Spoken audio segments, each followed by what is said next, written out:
Hi, Bob again.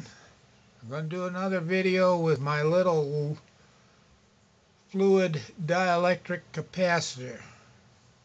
And in the other videos I mentioned it would run a fluorescent gas lamp. This is just a regular household use 2-foot fluorescent lamp. At the very top you can see that is hooked to the negative side, and the bottom is positive.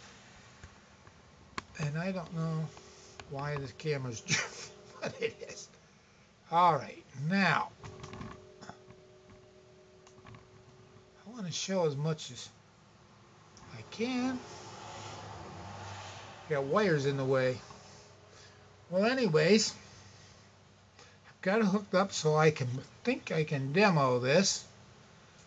And maybe I've got too much light. Let me check the light. Oh, by the way, it's still May 23rd, in the evening here, 2012. Let's see what the camera shows. Oh, that's really better. You'll be able to see the fluorescent, the action in the fluorescent better, I believe. See how this goes. First, we're going to charge up the capacitor.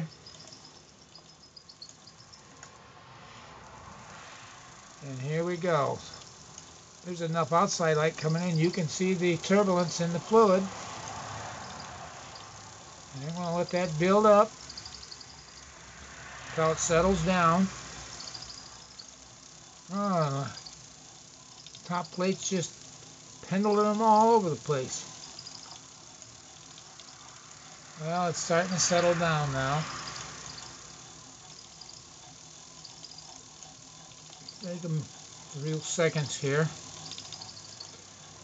Okay, now we have a charge, and we're going to try.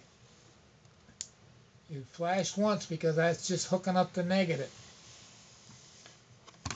and I bumped it. All right, let's see what we got here.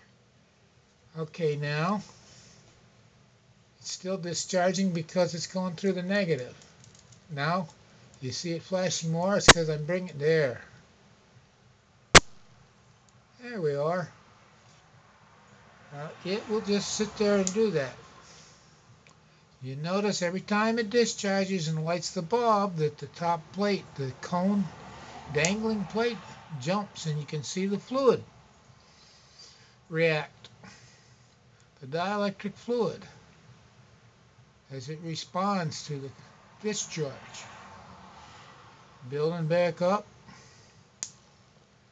It'll do this for a half hour. And as it gets weaker, it will, I change the air gap. There's a slight air gap on the positive lead, and it's roughly 1/4 inch at the moment. And I'm just going to let it see till it doesn't flash very often. But see, the wider the gap, the higher the voltage of the discharge. And of course, the brighter the flash in the fluorescent tube. So I just wanted to show you that the energy stored in there, you can actually visually see it, not only in the fluid action, but you can see the generation of the flash of light in the fluorescent lamp. And that is the way it is. I'm just going to I'm going to move it a little further in. Every time I do, it builds up. The flash won't be as bright. Well, maybe it's not quite as bright, but you get a good idea. And you notice that the top plate is reacting by the way it's pendulum action inside the jar. So that is just how that works. It took me a lot of finagling to get this all set up. I was running out of room. I got so many terminal connections and what have you. It's starting to look like a wireman's nightmare. But I got it all sorted out. But that's the way it works. Now I'm just on purpose, I'm going to eliminate the air gap. I'm going to put it directly on it. And you see, at first it flashes pretty fast. And it'll diminish as the energy is dispensed, or it diminishes, used up, transferred, however you want to term you would choose to use. But that is just how it is. This will go, like I said, even at this rate, it goes on for over a half hour. I haven't sat there and let it go till it completely discharges the capacitor, but I know it'll go at least a half hour. But you notice that it eventually just starts slowing down, and the flashes become less intense as the energy is removed. I think my camera just took a glitch. I don't know whether that's from the energy that this thing is doing or what. Maybe. Yeah. Well, anyways, it's working okay now. At least it says it is.